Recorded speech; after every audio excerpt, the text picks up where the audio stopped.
Hi, I'm Exocron. Welcome to my channel Exocron Raw, the Uncut channel, and to episode 3 of Half-Life 2 20-year anniversary edition from Valve.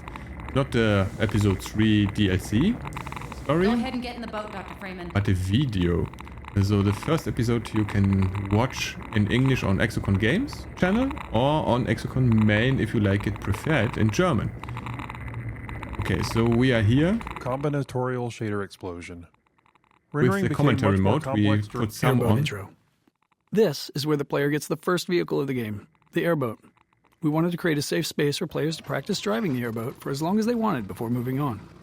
The arena is sprinkled with opportunities for jumps and tricks, and we filled the arena with toxic slime to keep players in the airboat longer, while preventing them from leaving the vehicle behind and progressing forward on foot.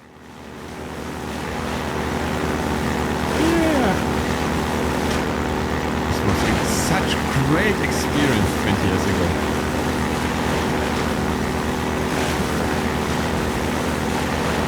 Especially such big environment that you can just explore as long as you like. No time pressure, no enemies.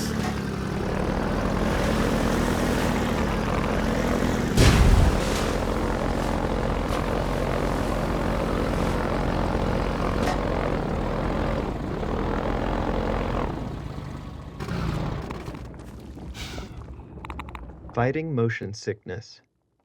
In early playtesting, many players developed motion sickness while driving the airboat.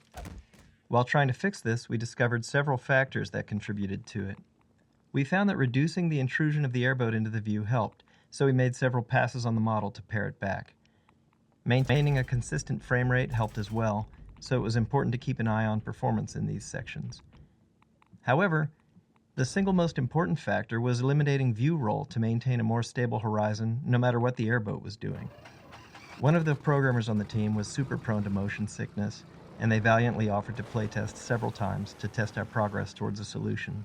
I'm pretty sure they threw up at least once after playtesting, and their noble sacrifice was hugely appreciated. Noble sacrifice.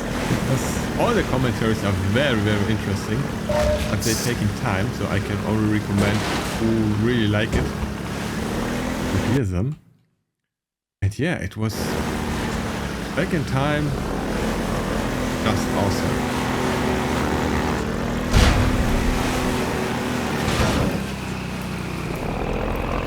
Oh, we have something here.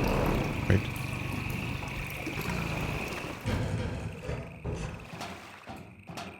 We are full! Oh, this happened. So there's a Red Baron.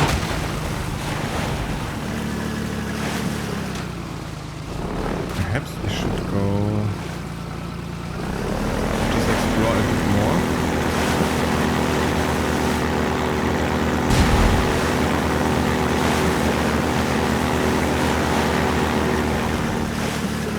Oh, so if we go, we don't come back.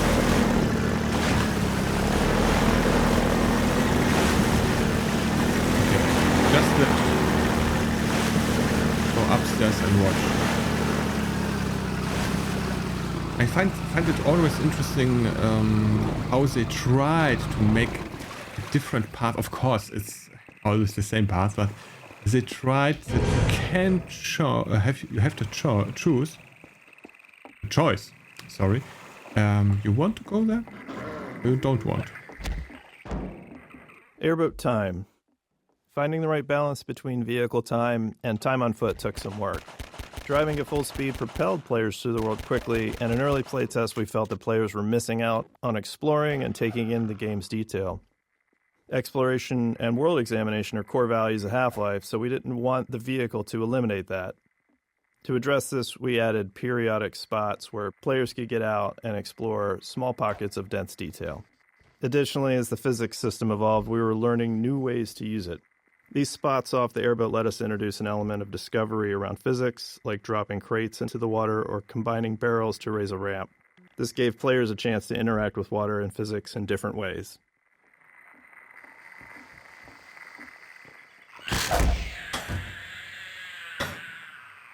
It catches me always. Always. Thanks, Gabe.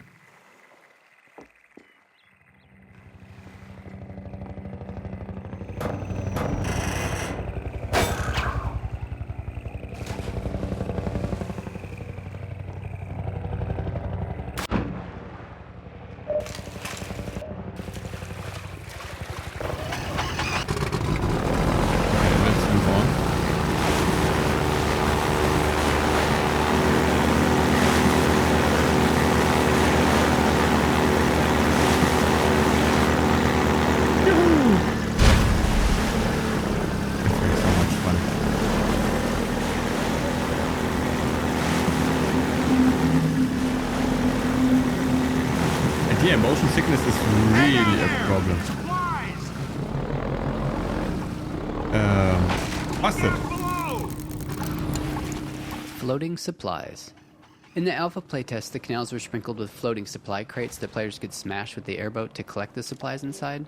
The mechanics were somewhat gamey, but helped keep the flow of the gameplay going, allowing the player to resupply on the go. To help make the premise more plausible, we wanted to tell the story of how the floating crates ended up so conveniently placed along the player's path. This scene of the citizens dropping supply crates helped sell that fiction, while also making the canals feel more alive. It also made players feel more heroic and important to be helped by so many supporting characters. Wait, we have... How was it? I remember.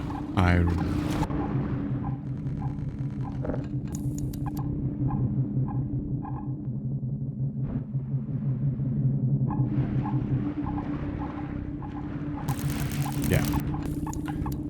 So yeah, even Busted still have sometimes motion sickness in Half-Life too. Because... Yeah, sometimes.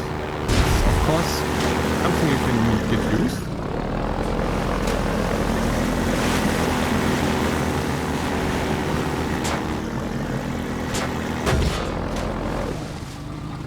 Okay, was not enough.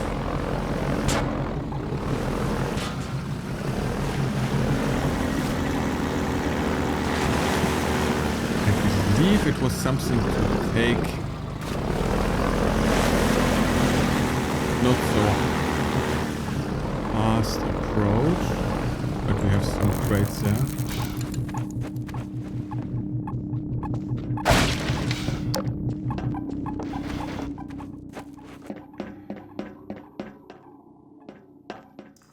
Oh, yeah. It was not enough. Okay.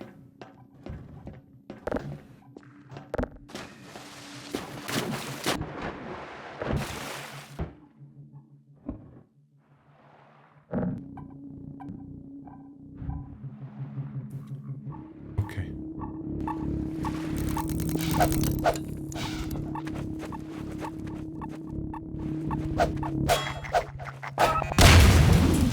Thank you, goodbye.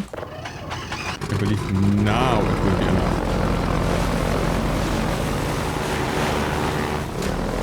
Was close.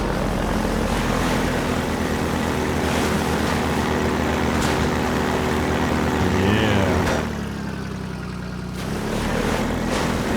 I love this part.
Goodbye, Mr. Combine.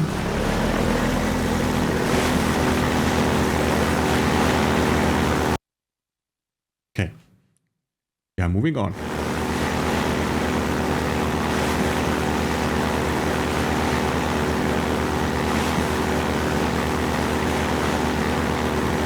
If it is just the first vehicle.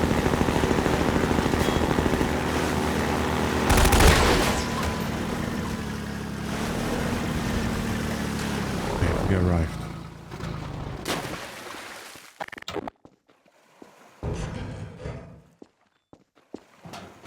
We need to open this float gate. And I hear again these small suckers.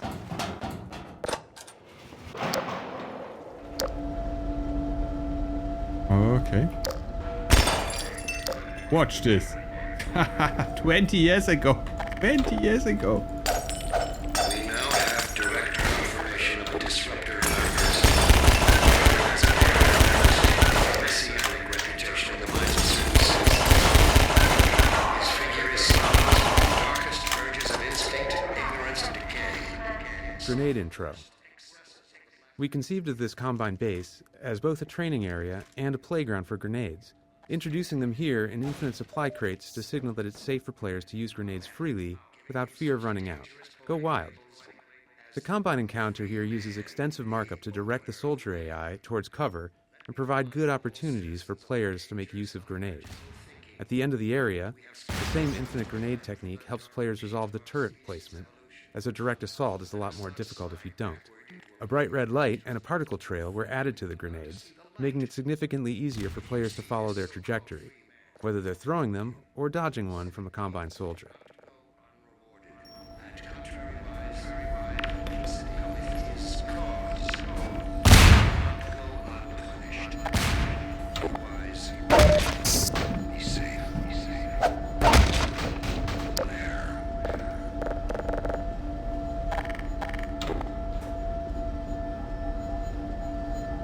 Where are they?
A grenade!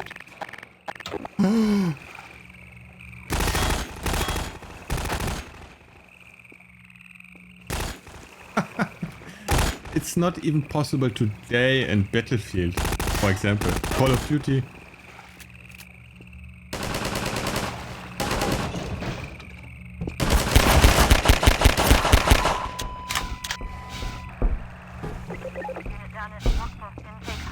Great.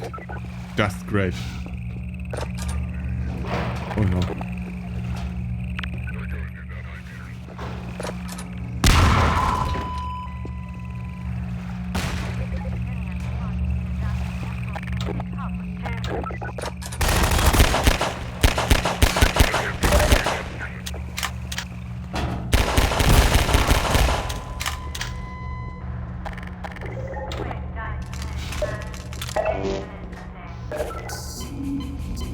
We need some help. And I love that you have both indicators right next to the crosshair.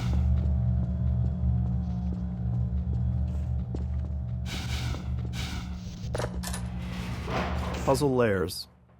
Because players are often totally unaware of the designer's intent, which we think is a good thing, they tend to respond in all kinds of surprising ways to our puzzles.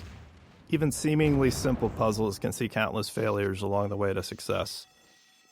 That was the case with this puzzle to open the canal gates, which required many layers of hints and cues. The sparking wheel communicates that this is where someone would normally open the gate, but some other method is needed. A few crows draw the player's eye towards the solution, in this case, a bundle of girders on a pendulum. As grenades have been thoroughly introduced, we originally wanted players to throw one to break the wooden support structure, but that wasn't obvious enough. We added exploding barrels as a much clearer clue. But even after solving the puzzle, some players didn't realize that the gates were now open, which led them to endlessly explore the base interior looking for another exit. So we had to remind them of their original problem, the broken gate. We added smoke, the alarm klaxon, and a spinning light, and it was then that we finally started seeing reliably good results in playtesting. It's always hard. How hard it is to make Air such resistance. games. One important feature we had to add to our physics engine for Half-Life 2 was air resistance. At the time, physics engines would typically implement a general damping feature for slowing objects down as they moved, but this merely removes energy in a symmetric way. In order to create a more believable motion, we decided to simulate air resistance instead. This allowed us to get asymmetric behavior, where the amount the object was slowed by moving through the air was different depending on how much surface area of the object was facing the direction of movement or rotation. This feature was key to making explosions and objects thrown by the gravity gun look believable. Fast-moving and fast-spinning objects are among the most expensive things to simulate in Half-Life 2's physics engine, so air resistance also improves CPU performance in cases like explosions. It is also key to presenting different materials and masses of objects. More dense objects can push aside air more easily, and this is visible. Having this effect in the simulation helps make the difference in density between cardboard boxes and wooden planks more apparent, and really helps make the objects in Half-Life 2's world much more convincing.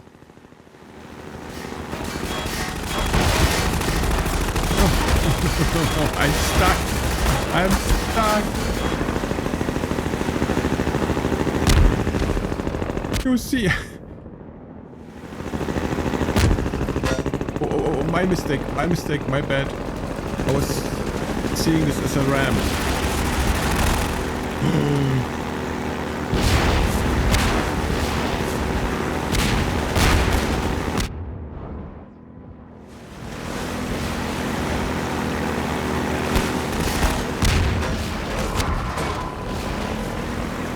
It was intended.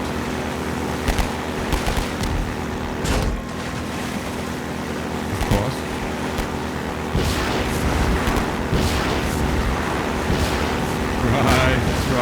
Drive, my friend.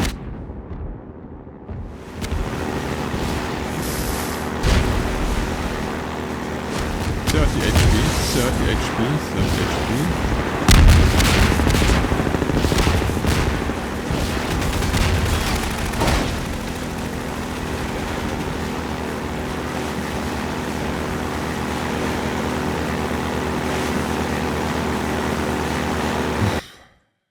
Intense.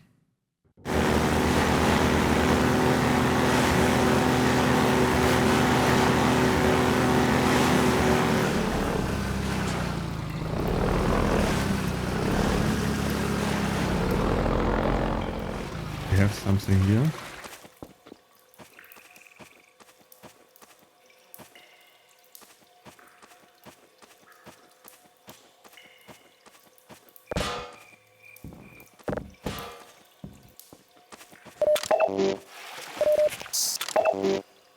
Hey. Okay.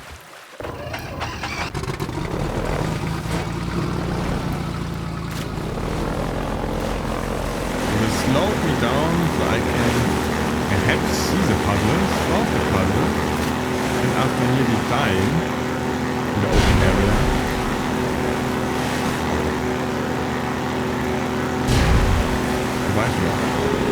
But the AI director was always nearly perfect in HalfLife 2.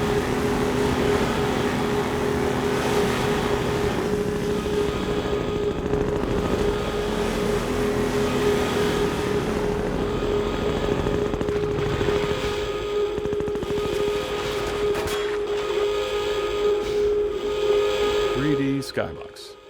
We've always needed to render a world that feels larger than our map limitations allow. In Half-Life 1, we used a cube map texture to let players see beyond the playable area. But in Half-Life 2, we wanted that view into the larger world to be dynamic, not just a static texture. Our map size limitation was about half a mile in each dimension, but we realized we could create a much larger outer world if we stored it at a reduced scale. So, we invented what we called the 3D skybox. The 3D skybox is a small box hidden within the actual game map containing geometry at 1/16th scale. Inside it, a reference point corresponds to a matching origin in the main map. Then, when we render the space beyond the playable area, we use the geometry from the 3D skybox, positioned by that reference point and scaled up 16 times. Getting the lighting and fog to blend seamlessly across the transition from the main map to the skybox presented some sticky challenges, but it worked.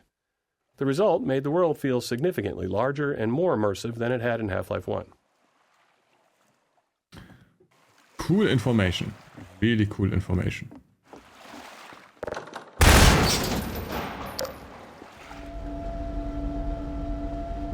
Okay, is this the correct way?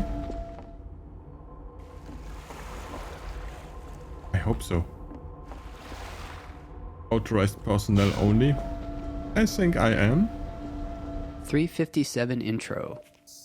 The Magnum, unlike the basic handgun with its slower rate of fire, is meant to be fired in a more measured, calculated way, dealing catastrophic damage to your target.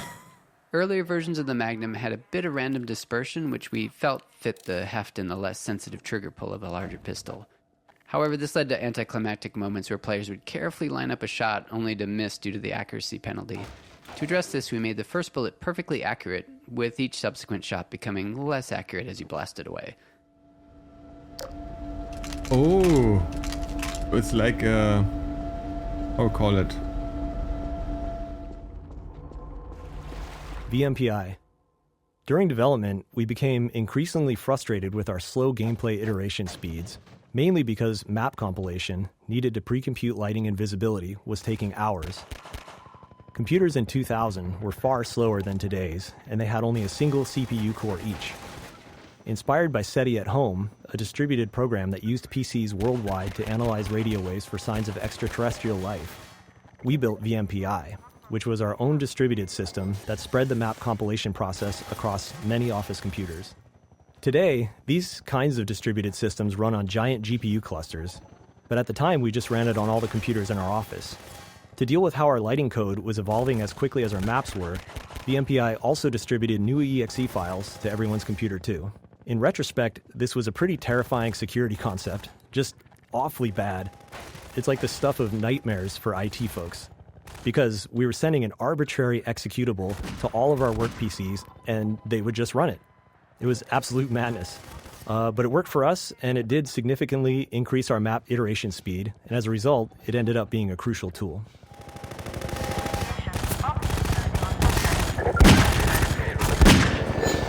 Shit.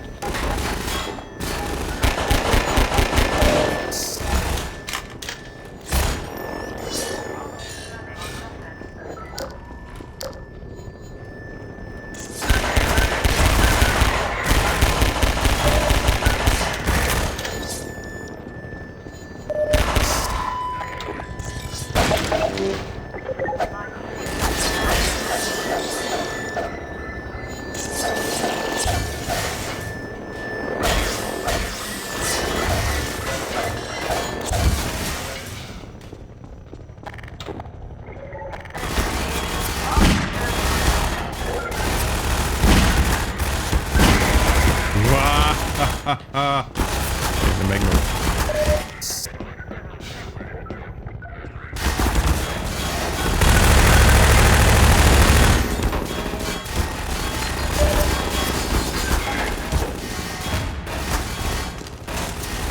I don't think I will survive this.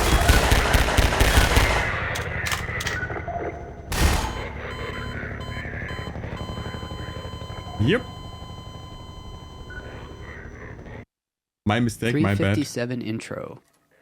The Magnum, unlike the basic handgun with its slower rate of fire, is meant to be fired in a more measured, calculated way, dealing catastrophic damage to your target. Earlier versions of the Magnum had a bit of random dispersion, which we felt... Okay, we stopped this hearing.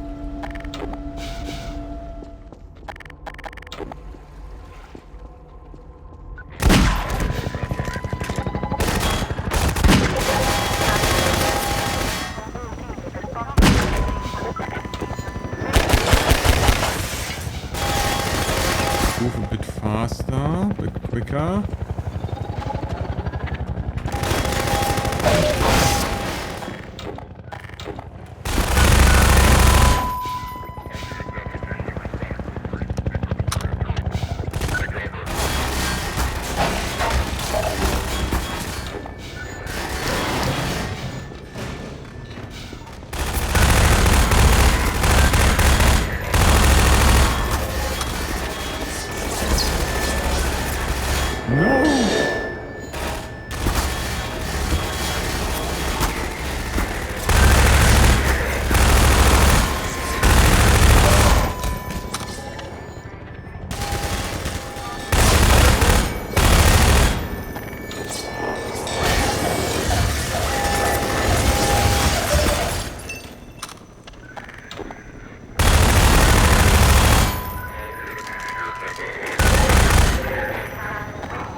you have a health package.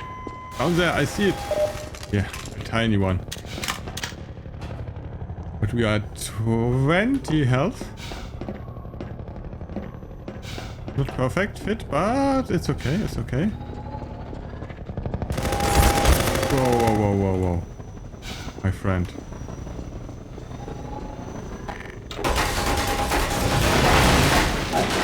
Ouchie, ouchie, ouchie. No, not again.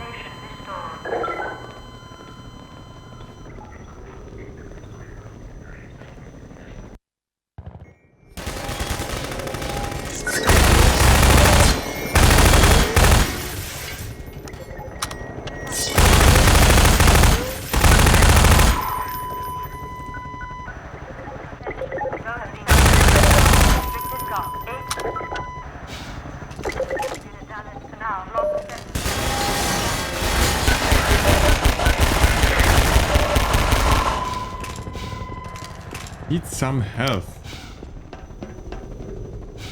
Really, really, really bad. Oh, here we have. And we have a crane. Nice. Back in action. From 6 HP to 76. Great.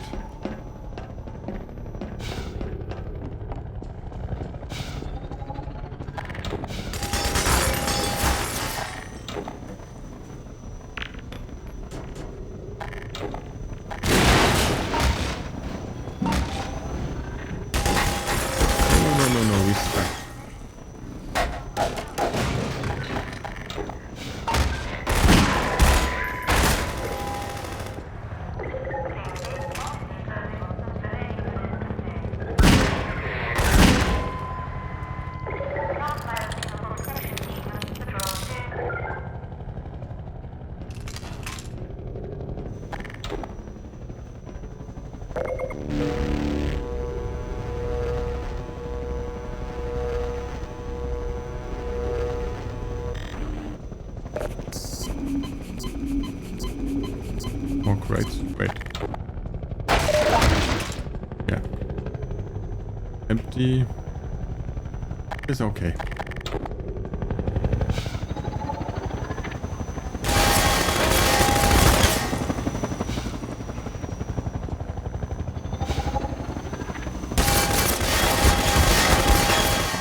How he can move in such direction? Not even possible.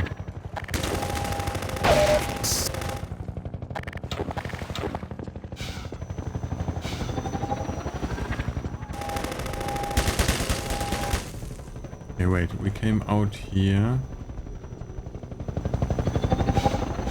We have to take him out. I don't remember. It's too long ago.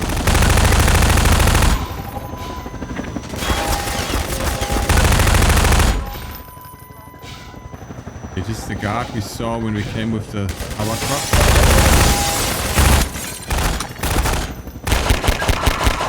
This was misfortune.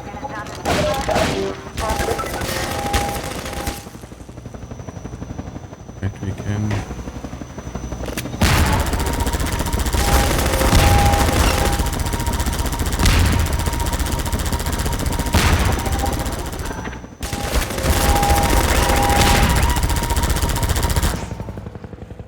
Mounted gun. The mounted guns were added here to help train the player on the gun's effectiveness against the attack helicopter for the final battle in the reservoir. This was necessary because up to this point, the helicopter was invulnerable to the player's weapons, and we had to give some indication that it could be harmed with larger weaponry. This was only somewhat effective in playtest due to the amount of pressure the player was under at the moment, which led us to developing the particle effects and sounds that would sell to the players that they were really doing damage.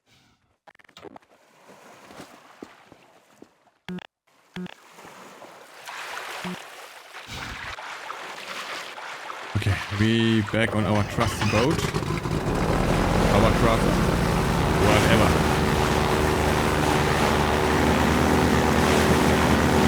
And going back.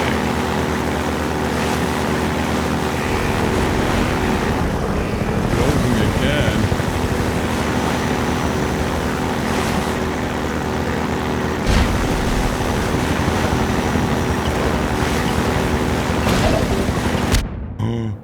Mines.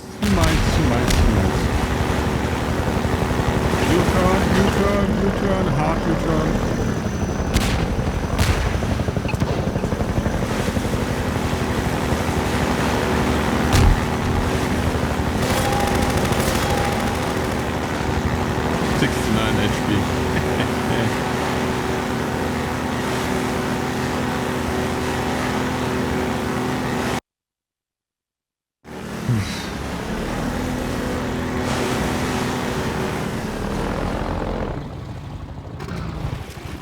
Helicopter bombing run.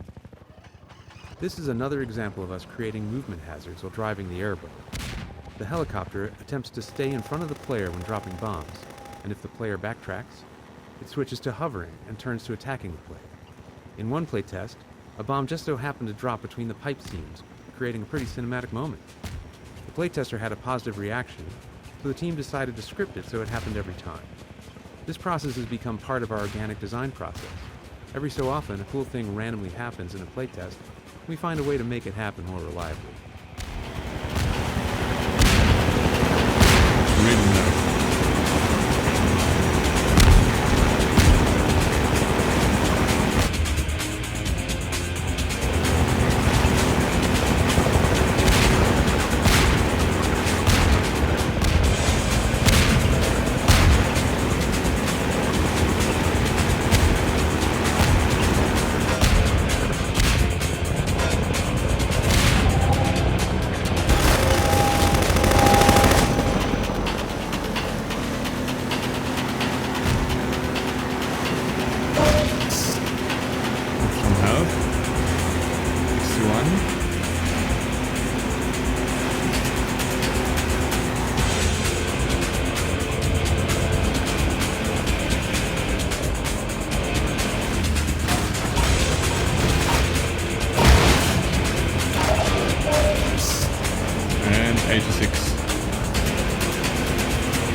Nice road.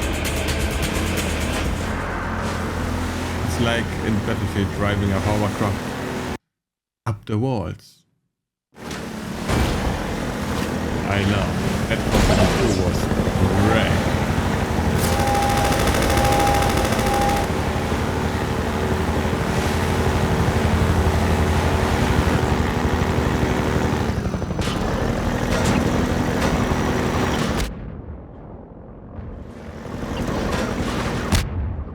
What the hell?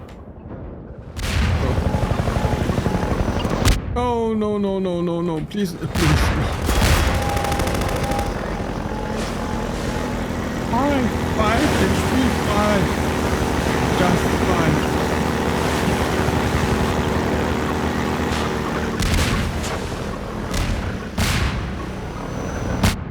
5. No, it kills me.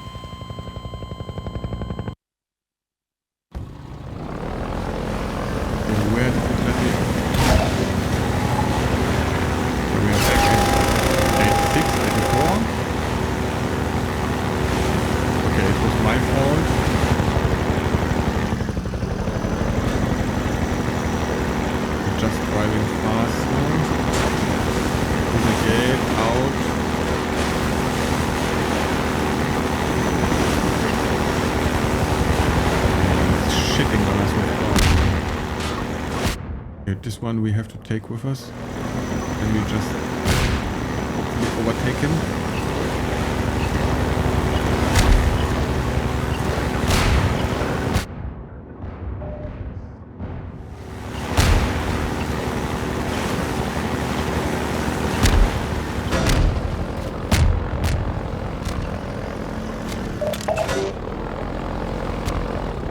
Okay, we are back on 100.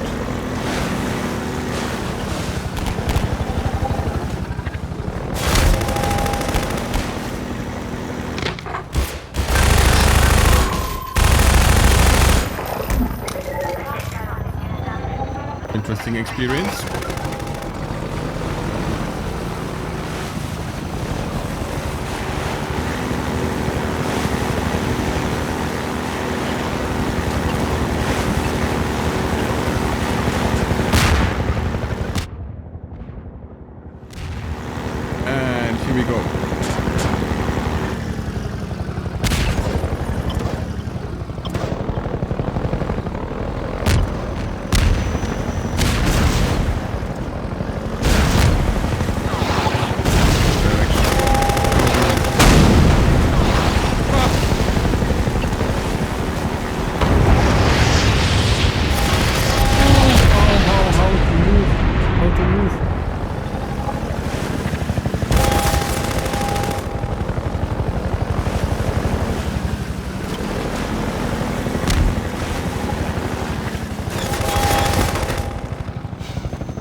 smokestack collapse.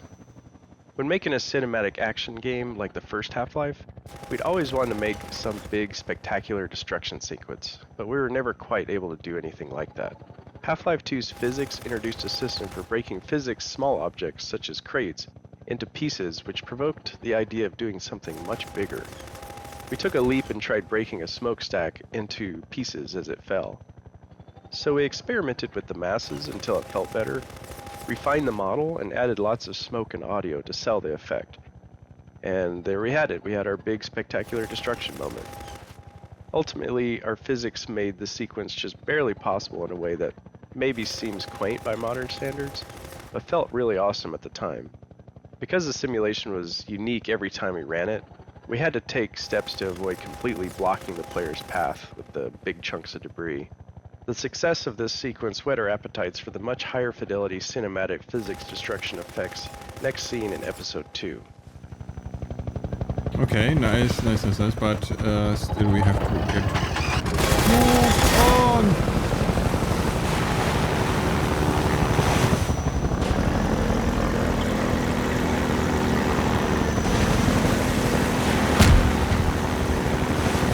It's a really intense fight and drive.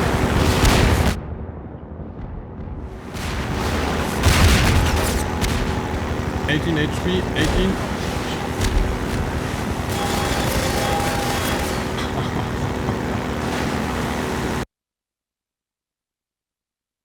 Loading.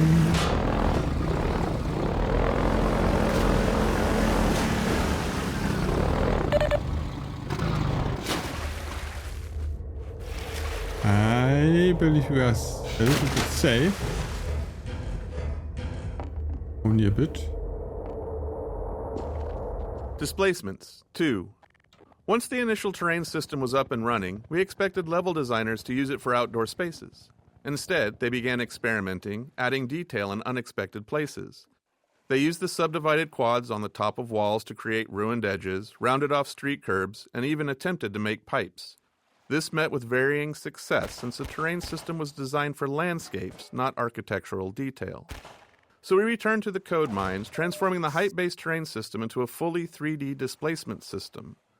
Now, instead of only moving grid points up and down, designers could move them in any direction. This allowed them to add extra detail to all kinds of surfaces using blended textures to smooth transitions between the displacement quads and the BSP geometry. However, this required additional tech work to ensure consistent lighting between the two renderers, or those edges would have been noticeably mismatched. But with all this done, the level designers seemed satisfied, and we naively thought that this time it really would be enough. Okay, but... Oh. Oh, I remember.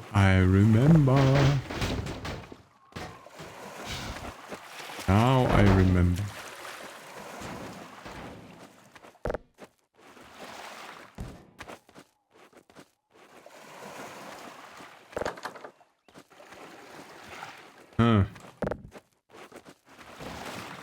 Displacements 1. After Half-Life 1 shipped, our level designers and artists wanted a better solution for outdoor environments, so we built the first version of our terrain system. It was based on subdivided quads. To visualize this, imagine a flat square divided into a grid, where each point on the grid can be moved up or down. Level designers could lay out multiple squares and then use a paintbrush tool to shape hills and valleys by adjusting the grid points. For rendering, we used a special blended texture, which combined two different textures. Each grid point specified how much of each texture to use, allowing smooth transitions between surfaces like sand, grass, dirt, and gravel. This type of terrain system wasn't unusual in game engines at the time, and we naively thought it would be enough for our game designers.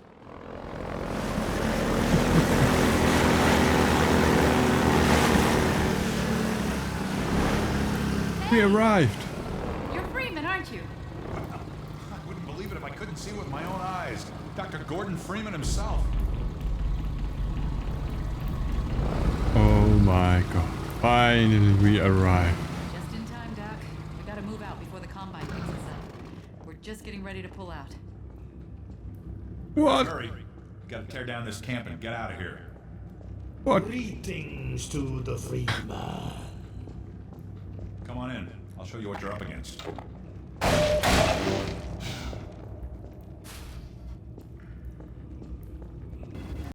An engine.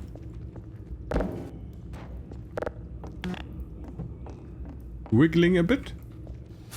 Come on, get in here.